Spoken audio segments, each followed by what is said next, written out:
Assalamualaikum warahmatullahi wabarakatuh. Salam sejahtera untuk kita semua. Pertama-tama perkenalkan, nama saya Imam Syafzati. Saya adalah salah seorang dosen pada program studi usaha jasa konvensi, perjalanan insentif, dan pameran pada jurusan Administrasi Niaga Politeknik Negeri Jakarta. Pada kesempatan ini saya akan menyampaikan proses perkuliahan pemasaran destinasi atau destination marketing dengan pokok bahasan tentang tipologi pengunjung destinasi. Mata kuliah pemasaran destinasi diharapkan dapat memberi pemahaman pada mahasiswa tentang konsep dan ruang lingkup destinasi, berbagai produk destinasi, serta organisasi pemasaran destinasi.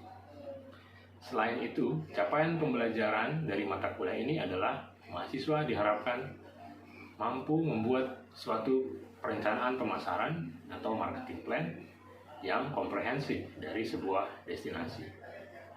Proses pembelajaran mata kuliah ini dilakukan dengan menggunakan metode blended learning yang memadukan pembelajaran secara offline dan online. Pembelajaran secara online terutama dilakukan dengan menggunakan berbagai perangkat teknologi seperti Learning Management System atau e-learning, aplikasi konferensi video seperti Zoom, aplikasi percakapan, WhatsApp, dan surat elektronik atau email. Pemanfaatan teknologi tersebut dilakukan agar mahasiswa dapat membiasakan diri dengan teknologi dan mengambil manfaat baik dari penggunaan teknologi tersebut dan menciptakan kesan yang mendalam dari materi perkuliahan yang disampaikan. Video pembelajaran yang akan saya sampaikan berikut ini adalah tentang tipologi pengunjung destinasi yang juga sudah termasuk di dalam rencana pembelajaran semester atau RPS. Berikut adalah video pembelajaran saya yang dilakukan dengan menggunakan aplikasi Zoom. Berdoa dimulai.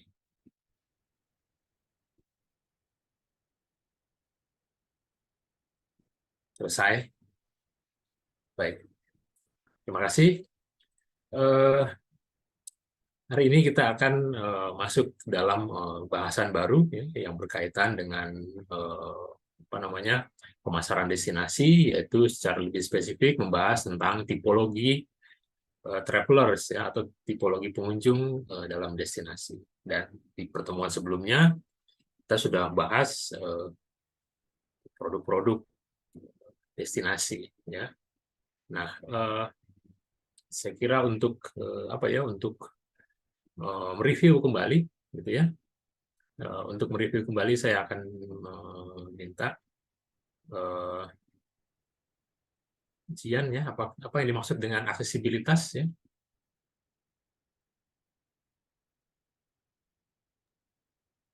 Baik Pak, untuk aksesibilitas adalah fasilitas yang memudahkan para wisatawan untuk mendatangi suatu tempat seperti itu Pak. Ya, baik. Jadi aksesibilitas bagaimana sebuah destinasi ya, bisa diakses dengan mudah, gitu ya. Jadi ketersediaan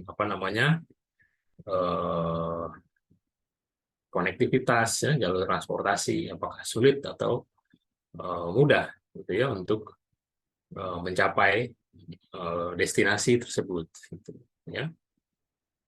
Nah kemudian tadi kan kita udah bahas aksesibilitas, ya kan ada aksesibilitas, accommodation, ya kan, amenities, activities, gitu ya.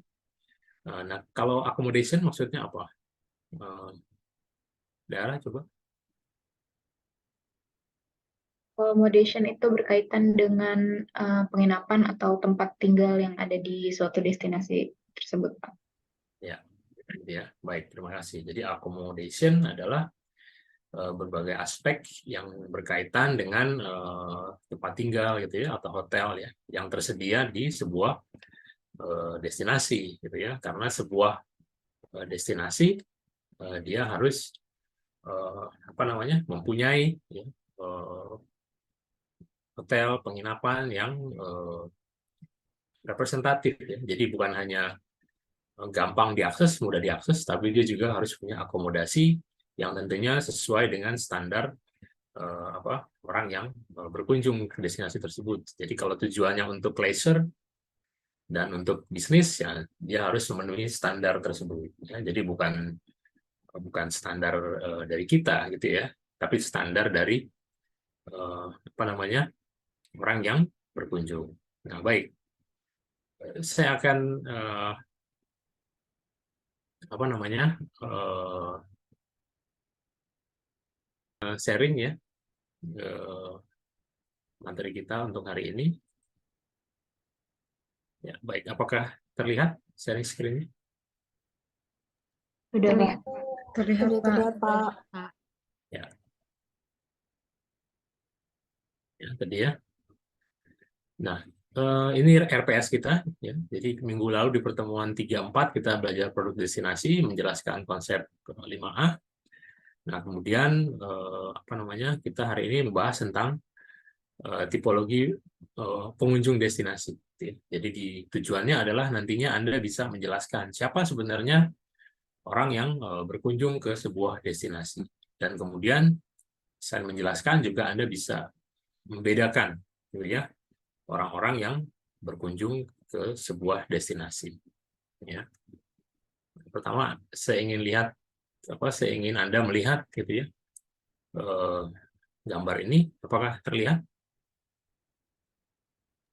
Terlihat ya? Terlihat, Pak. Iya. Dari dua orang ini kira-kira ada perbedaan nggak? Ada, Pak. Dalam hal apa perbedaannya? Yang satu itu karena pakaiannya looknya seperti pembisnis, jadi dia diibaratkan sebagai businessman, dan satu lagi itu sebagai ini Pak, wisatawan, karena identik dengan koper gitu Pak.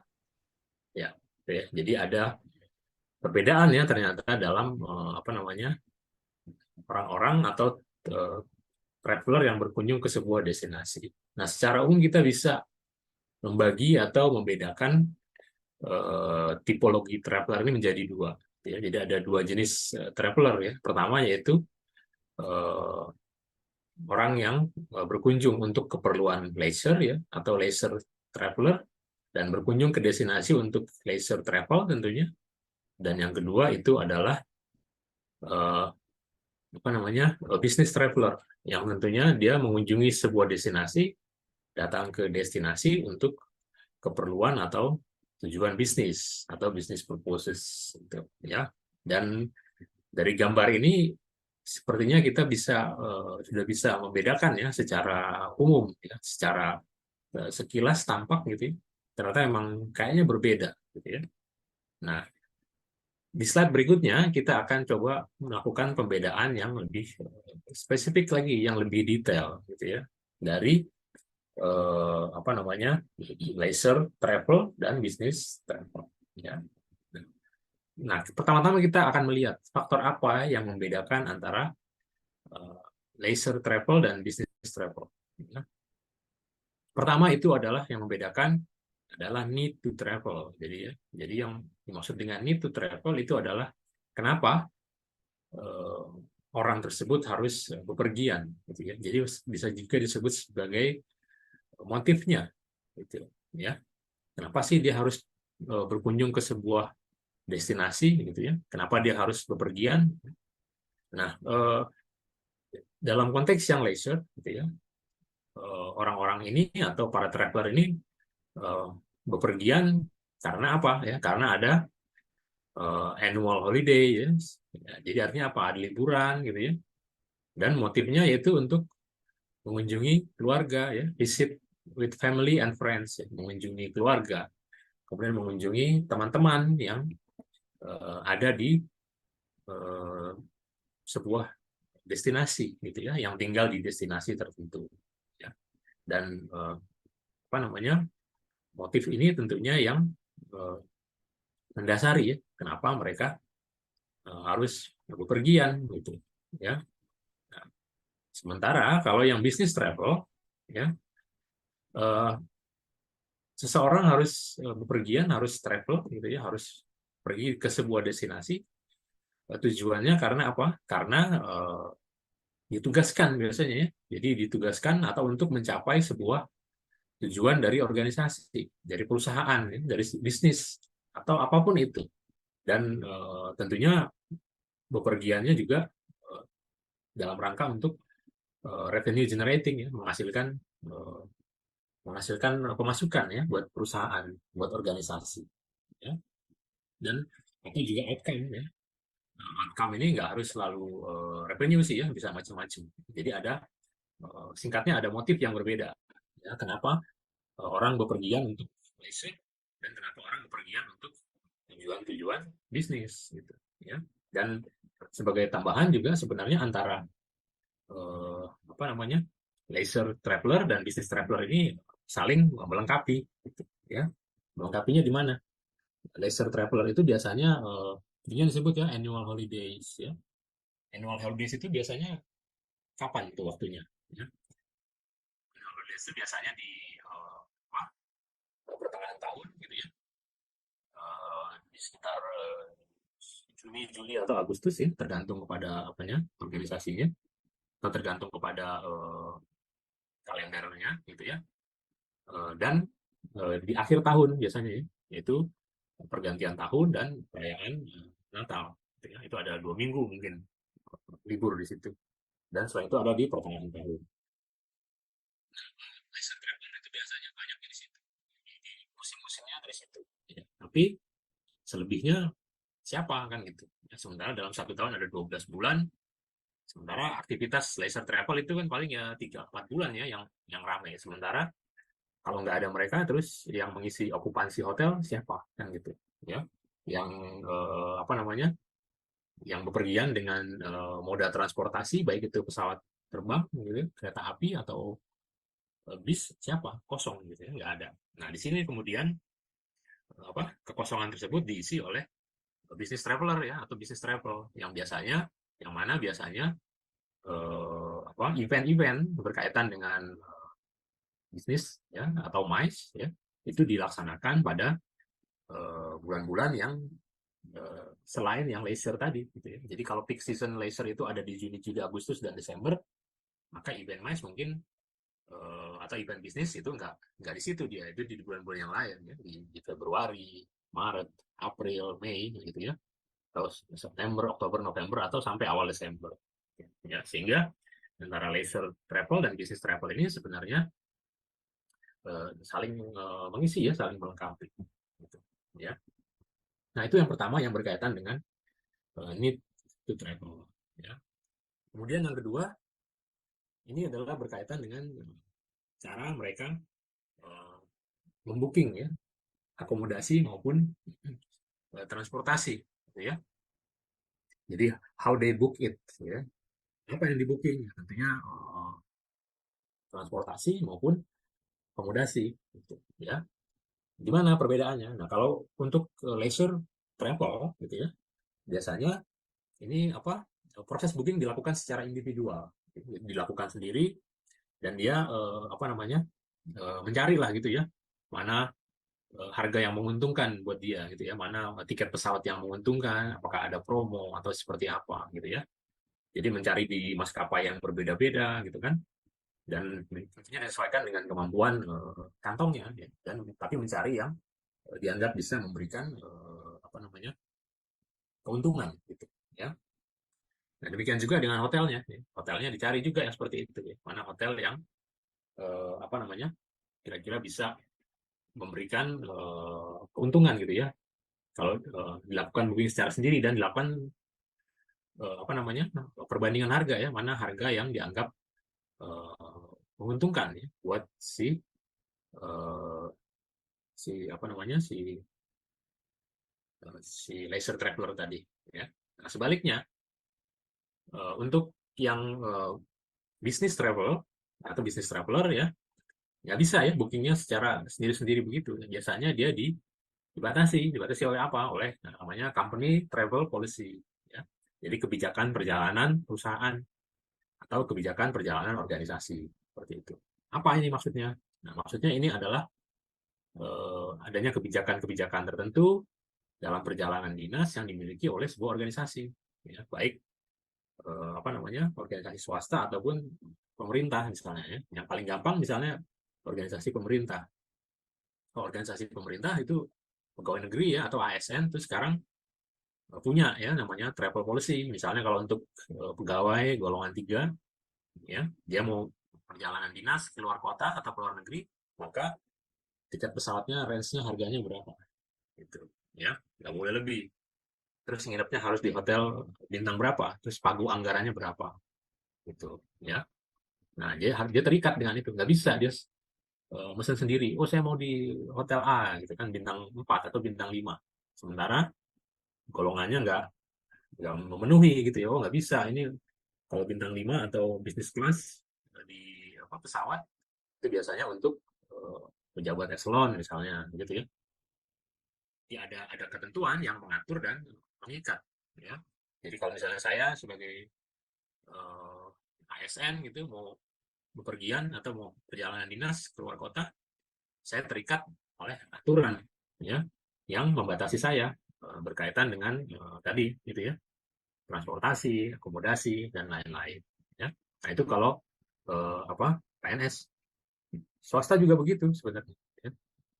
Di swasta itu juga mirip seperti itu, tapi mungkin perbedaannya adalah pada eh, kemampuan perusahaan, ya. Jadi mungkin antara kemampuan satu perusahaan dengan perusahaan lain beda, ya. Jadi bisa jadi yang satu fasilitasnya bagus, yang satu fasilitasnya biasa-biasa saja, gitu, ya. Baik, sampai di sini sebelum saya lanjutkan ada yang mau bertanya, silakan.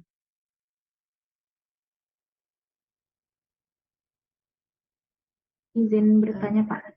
Ya, silakan. Mengenai company travel policy itu sendiri, misalkan kita mengadakan sebuah conference yang tingkatnya itu internasional. Nah, bagaimana jika speakers yang uh, hadir dalam conference tersebut itu mereka sudah memiliki semacam fasilitas yang harus kita penuhi sebagai penyelenggara atau semacam riders yang mereka miliki, sedangkan uh, polis tersebut berbeda dengan tingkat yang dapat kita sediakan. Nah, itu untuk seperti itu bagaimana Kak maksudnya? Kita mengikuti mereka atau mereka yang menyesuaikan dari kita sendiri? Terima kasih Pak. Ya, ada request lah, ya, ya, dari mereka ya. Mereka maunya ini gitu. Nah, ya. Oke, baik, kalau dalam konteks MICE kita mengundang orang gitu ya, seperti kayak misalnya conference MICE yang kemarin dilakukan, INAMICE misalnya, ya. Ya tentu kita mengundang speakers gitu misalnya, ya. Nah, untuk konteks ini tentunya eh, kita punya policy, ya. Polisinya ya tetap seperti di awal tadi. Ketika kita mengundang, kita sampaikan. Kita mengundang Bapak untuk hadir atau Ibu untuk hadir di acara kita, ya. Fasilitasnya apa saja sebutkan. Tiket pesawat, misalnya pesawatnya maskapai X, ya. Garuda misalnya, kelas ekonomi, gitu kan, PP. Kemudian nginepnya di hotel apa, bintang 4 atau bintang 3 selama berapa malam, gitu, ya. Kalau itu sekaligus juga untuk ini ya, menanyakan kesediaan gitu ya. Karena kita mengundang dengan segala kemampuan kita kan standarnya begitu. Kalau dia nggak mau ya, dia nawar ya, mungkin kita kita ya kita jelaskan lagi sekali lagi gitu ya. Atau mungkin dia mau upgrade gitu ya. Upgrade-nya bagaimana misalnya? Upgrade-nya dia mau nambahkan sisanya, dia mau upgrade ke ke kelas yang lebih tinggi gitu misalnya, ya. Tapi tentunya itu nantinya berimplikasi pada laporan keuangan gitu kan. Karena budgetnya sekian kok ternyata pengeluarannya sekian. Nah, perlu ada penjelasan gitu, ya. Nah, atau bisa juga di switch ya, biasanya kalau yang mainin yang mengelola anggaran, memainkan anggaran itu seperti itu, ya. Diambil dari pos yang lain ditambahkan ke pos misalnya transportnya mau di-upgrade jadi bisnis kelas dan lainnya. Jadi kira-kira seperti itu, ya. Disampaikan apa adanya, dijelaskan. Kalau nggak mau, kalau masih mau mau upgrade ya mungkin caranya seperti itu tadi, gitu, ya. Oke, baik, ada lagi yang lain? Izin bertanya Pak, Ya, kalau silakan. untuk yang tadi company travel policy itu sebenarnya ada kayak standar yang menjadi standarisasi dari kayak misal tadi yang Bapak sebutkan eselon 1 terus mungkin tamu negara kayak gitu yang menjadi standarisasi untuk fasilitas-fasilitasnya itu apa ya Pak? Ya, oke, baik, terima kasih. Eh, nah, standarnya kalau pertemuan-pertemuan level internasional tentunya harus juga di hotel yang berbintang gitu, ya. Tergantung juga siapa kan gitu ya.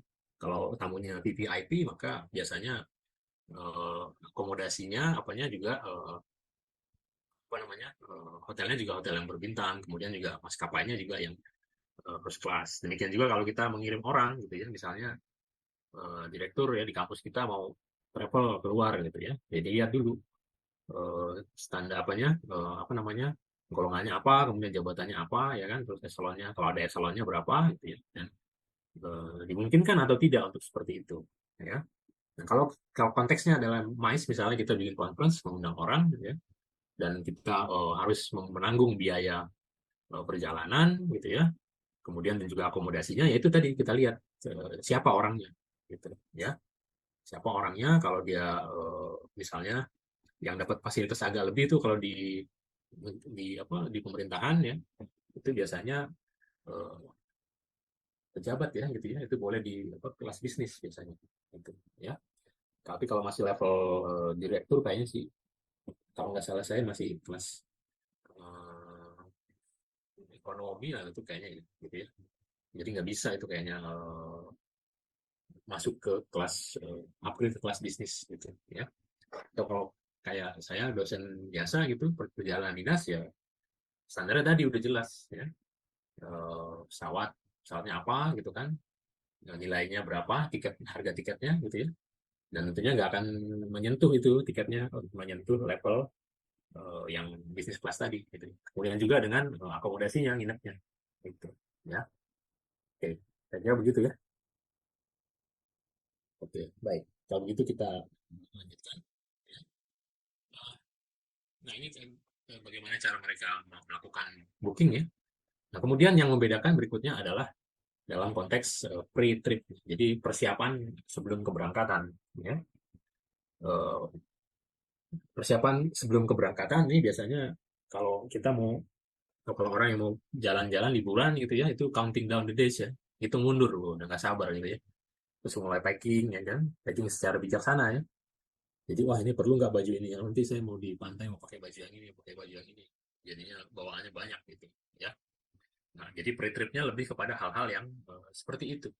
Sementara kalau untuk bisnis travel itu lebih ke quality control ya, corporate travel agency to identify, untuk mengidentifikasi jadwalnya di sana mau ngapain aja gitu ya, dipastikan selama di destinasi dia akan kemana saja gitu ya. Oh, mau ke tempat meeting di A, meeting di lokasi B, meeting di lokasi C, berapa lama, berapa hari gitu ya. Nah, itu harus jelas ya. Nggak bisa orang berangkat perjalanan bisnis atau perjalanan MICE nggak ada itinerary-nya gitu ya. Kalau leisure trip, kalau yang individual kan nggak perlu pakai itinerary ya kan, dia atur sendiri jadwalnya eh, dan dia jalanin gitu ya. Sementara kalau ini enggak, ini harus dipersiapkan. Jadi sebelum keberangkatan mereka mempersiapkan dokumen-dokumen gitu ya, dokumen-dokumen, dan memastikan semuanya sesuai dengan ketentuan perusahaan ya, dan jelas ya itinerary-nya mau ngapain aja, mau di mana dan berapa lama ya. Nah, kemudian yang berikutnya itu adalah uh, during the trip ya. Nah, during the trip uh, ini adalah ketika atau selama ada di destinasi ya. Ketika ada di destinasi mereka ngapain gitu, ya. Nah, kalau untuk yang leisure gitu ya, mereka biasanya tetap punya ini ya, keterikatan gitu ya dengan rumah ya. Jadi selama di sana walaupun dia senang-senang menikmati aktivitas leisure-nya, dia akan biasanya nelpon ke rumah ya, kalau yang punya binatang peliharaan misalnya, eh, nanya gitu ya, apakah baik-baik, apakah sehat gitu ya, apakah udah dikasih makan gitu ya, atau misalnya apakah tanaman udah disiram gitu ya, apakah rumah baik-baik saja gitu ya. Jadi call home, jadi menelepon ke rumah untuk memastikan semuanya baik-baik saja, ditinggal gitu ya. Nah, sementara kalau yang bisnis eh, berbeda ya. Kalau yang bisnis dia eh, biasanya berkomunikasi tetap ya dengan perusahaannya ya, berkomunikasi dengan perusahaan, berkomunikasi dengan dengan organisasinya, dan memastikan bahwa yang dikerjakannya sudah berjalan dengan baik sesuai dengan rencana. Jadi ada semacam melaporkan ya, saya udah begini-begini, kondisinya begini. Jadi semacam apa eh, apa namanya semacam progres lah ya. Saya udah mencapai ini, mencapai ini dan lain-lain.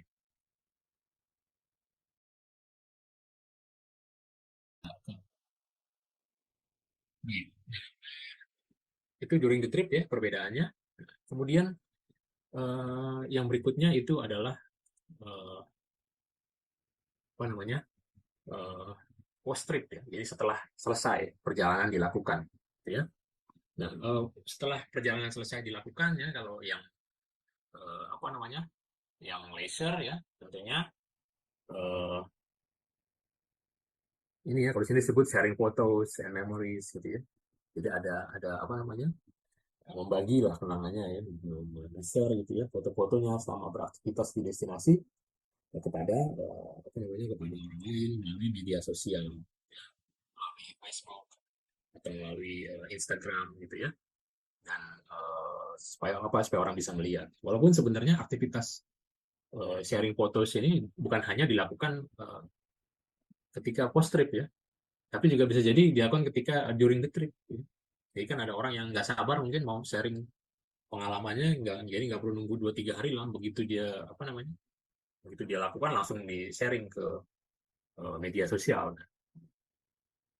Bisa juga ya, seperti itu ya. Nah sementara kalau yang bisnis trip ya atau yang MICE, dia nggak seperti itu ya. Dia membuat report ya, membuat laporan ya. Jadi setelah selesai perjalanannya, dia buat report ya, buat laporan, dan laporannya nanti disampaikan kepada perusahaan ya, kepada organisasi, dan memastikan agar supaya apa, perjalanannya nggak sia-sia ya, dan artinya uang yang dikeluarkan itu tidak sia-sia.